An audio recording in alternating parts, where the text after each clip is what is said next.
The Indiana Fever just picked up a big win against the Las Vegas Aces, and they really needed one. I know Kaitlin Clark wasn't out there, and it's really tough for the Indiana Fever to get wins against good teams without Kaitlin Clark, and sometimes even with Kaitlin Clark, but they got this win, and they were due for one. A lot of players showed up in this game. Natasha Howard, in my opinion, had a really solid game. She finished with 18 points, 13 rebounds, and she didn't really jump out when watching the game, but she was there throughout the entirety of it. She made big shots. She even threw down the three-point shot. There wasn't a stretch of the game where the Indiana Fever just went to Natasha and she had like 5 or 7 points in a row, but it seemed like Natasha was there throughout the entirety of the game making easy layups, and she wasn't missing them, and that was something that the Indiana Fever needed. And I was very high on Sophie Cunningham in this game. She was exceptional with 15 points. She shot at 4 or 5 from the field, 3 or 4 from the three-point line, and it wasn't just the fact that Sophie Cunningham made shots, it was the moments in which she made those shots. I think she was a very crucial piece to the Indiana Fever winning these games because she would hit a 3 when the Fever really needed it. Early on, and then even throughout the second and third quarter, Sophie was just there. She showed up at the end as well. She was clutch.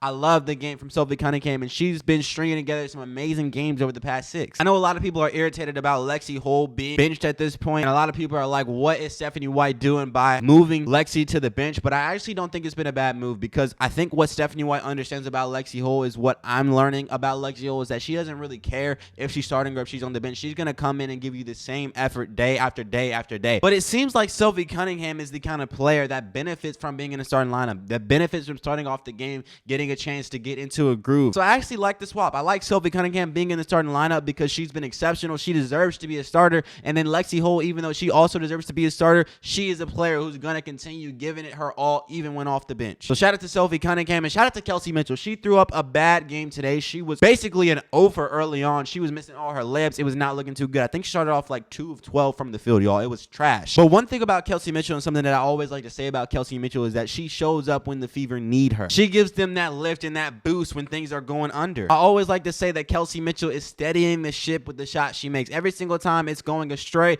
Kelsey Mitchell is going to bring it back. She's going to reel everybody in and keep everybody level because Kelsey Mitchell just does that with her game. Early on, she was trash. She was looking like Kelsey Mitchell was probably the reason the Fever were going to lose it, and then she steps up in that fourth quarter to make big shot after big shot after big shot. Man, Kelsey Mitchell was exceptional in this game, and I understand the fact that she had a lot of trash moments, but I look at the entirety of her game as exceptional because she showed up at the end. She gave us big time things when the Fever needed it the most, and how could I complain about that? And I know Kelsey Mitchell missed a lot of shots today. I mean, a lot of shots, like 16 shots today, right? But I love the fact that she shot 24. 24 shots is exactly what I've been looking for from this team. I've been saying this since Kaitlin Clark went out with injury the first time this year. Why, when Kaitlin Clark is not playing, do the Indiana Fever not run everything through Kelsey Mitchell? It makes sense to give her a whole lot of shots because she can hit them. She's an amazing shot maker, one of the best in the WNBA, if not the best off the dribble in the WNBA. Give her the ball, let her shoot. Now, I know in this game she didn't make him, and I know a lot of people are going to be like, she's a ball hog, right? But in my opinion, Kelsey Mitchell shooting the basketball is a better look than most people on the team shooting the ball. It's a better look than most players. I'd rather Kelsey shooting it than Sydney Colson. Early in this game, the Fever looked like a mess because everything was running through Colson. We were like, what the heck is going on? Why was Colson getting so many minutes? Everything went better when Colson kind of sat on the bench, and that was cool. And actually, the plus minus says it for you. Sydney Colson was -3 in this game, plus minus wise. So I did not like it when Colson was on the court. I love it a lot when Kelsey Mitchell is, though. I know she was inefficient in this game, but I love to see her showing up in the moments that matter, and I love to see her taking on more of a role with Kaitlin Clark out. She needs to shoot the ball more. I know Kelsey's name has been in a lot of controversy because of what her family members have been saying online. They do be tripping, but we ain't worried about that. We try to focus on the game. Kelsey Mitchell, this is not your team. It is Kaitlin's team, but we still need you to show up because Robin still has to be able to hoop, even though Robin is a Robin the Batman. Robin still got to be able to fight the supervillain, even though he's not the main character, and that's just how it goes. Erin McDonald also had a great game today. 9 points, 3 or 4 from the field. She was efficient, which was great. She didn't shoot the ball as much, but efficiency is all I care about. And that shot at the end, man. The game was 70-75, and Erin McDonald hit that step back 3 to push it to 8. I'm telling you, it made me go crazy. She popped off with that shot, y'all, and that put it away for the Fever. Everything was looking wrong because the Fever allowed it to be a 5-point game, and they turned the ball over, y'all. They don't turn the ball over. And it seemed like the Aces were about to make it a single possession game. But then Erin McDonald gave us what we all wanted with that shot. It was spectacular. Shout out to Erin McDonald, man. She played big time minutes. She was plus 13 when she was out there. Sydney Colson was -3. I don't know why Stephanie White gave Sydney Colson so many minutes early on in this game. She literally was running everything. I don't know what was going on with that early on in this game. It was trash. But Erin McDonald is better. There's a reason everybody wanted her to be on the Fever. I like it when she's on the court because she's just better. But we got to get into some of the negative things from this game because even though everything was great at the end and we got the win and everybody's excited about it, Aaliyah Boston has been consistently bad inside the paint. And it's not just the Kaitlin Clark effect being gone and Kaitlin Clark off the pick and roll getting her easy legs to the cup. Like, yes, she is struggling because of that. She is 10 times better. Dare I say 20 times better. Okay, 20 is a stretch. 10 is a stretch too, but she's a lot better when Kaitlin Clark is on the court. That's the truth. But it's also the truth that she has been getting easy layup attempts at the cup and she's been missing them. Game after game after game, she's been missing layups. I don't know what the heck she got going on, but she needs to tighten up because she's been missing layup after layup after layup after layup after layup after layup after layup after layup. I don't know what she got going on, but she needs to fix it, man. Aaliyah Boston is a beautiful player when it comes to getting down low into the paint, making those layups at the cup. She is known for a touch around the rim. She has one of the best field goal percentages in the WNBA, but she's been really struggling with her layup. But one thing she has not been struggling with is her three-point shot and her mid-range shot, so they need to go to that more.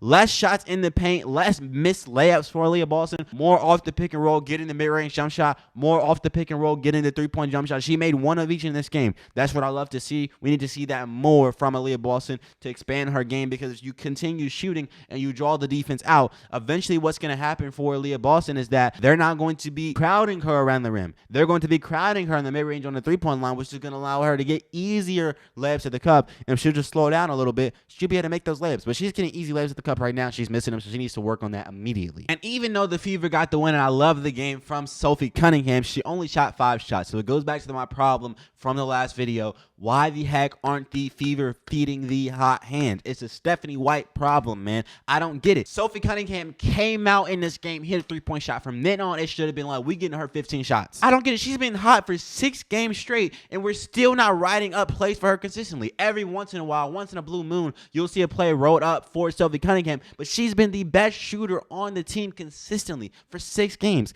How come we're not riding up plays for her and getting her shots? Same with Lexi Hall. When Lexi Hall was on one, we don't do it. I don't get it. Why don't we ride up plays for great shooters? You have 2 shooters who are above average. Lexi Hall is one of the best three-point shooters in the WNBA, if not the best. Statistics and percentages say that she might be. Sophie Cunningham is such a good three-point shooter off the catch. She's amazing. Early on in the season, she wasn't looking that way, but this is the reason the Indiana Fever signed her. It's because of her shooting. In the past 6 games, you have seen the spectacular shooting from Sophie Cunningham. That's what she does. That's what these players do. So why are we not writing up plays for them to get them open? Same even with Kelsey Mitchell. Now, Kelsey Mitchell has had plays rolled up for her, especially in this game, and it happens. But when she gets hot, we don't immediately write up plays for her. We write up plays for her, but like she'll be really hot, hitting threes, and then you don't see another play writing up for her for like 3 minutes. I don't get what's going on with Stephanie White and not feeding the hot hands, but we need to see that more from the Indiana Fever because, yes, they won this game, but it was very close, and it shouldn't have been this close considering how bad the ACES played. The ACES were absolutely trash in this game.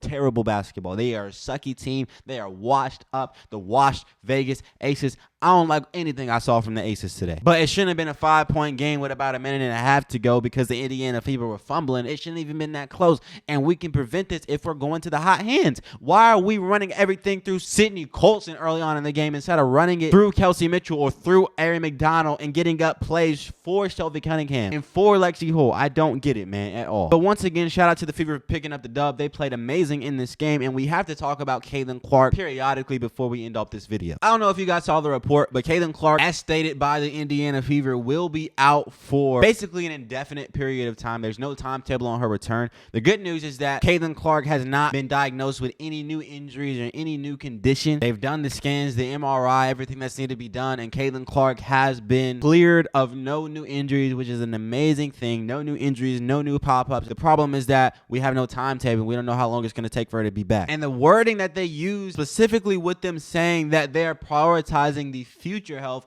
of Kaitlin Clark and they're prioritizing Kaitlin Clark in the long term makes me think that this might be something kind of serious. It makes me think that this might be something that might keep her out for the entirety of the year. But I'm cool with that, and I do like the fact that they have come out for one and give us an update on Kaitlin Clark's injury because we have held them accountable. Like, you're not going to continue to try to keep fans in the seats by telling us that Kaitlin Clark is nearly returning. Like, don't do that. You knew Kaitlin Clark was injured and y'all put her as questionable. We go from questionable to no timetable on her injury, right? We knew that it was bogus. I do like to see them finally finally making the change and letting us know what's up, letting us know that there's no timetable, letting us know that she's out basically indefinitely and that we don't know when the heck she's going to come back. And I also like the fact that they are prioritizing her future health. They're prioritizing her in the long run, because that's what we made a video about initially when Kaitlin Clark got injured. You need to be prioritizing the future health of Kaitlin Clark, because she is the entire source of this league. Gosh dang it, she is the reason anybody is freaking watching. She's the reason that the WNBA is making money. The reason the players have any leverage. It's all Kaitlin Clark. You need to be prioritizing the health of Kaitlin, because if she goes down, the entire ship sinks. A rising tide lifts all boats. If Kaitlin Clark stopped rising, I'm telling you, all the ships are sinking. But yeah, the update was an update. At least we got an update. It's not the most encouraging thing, but it is kind of encouraging that they are prioritizing her health.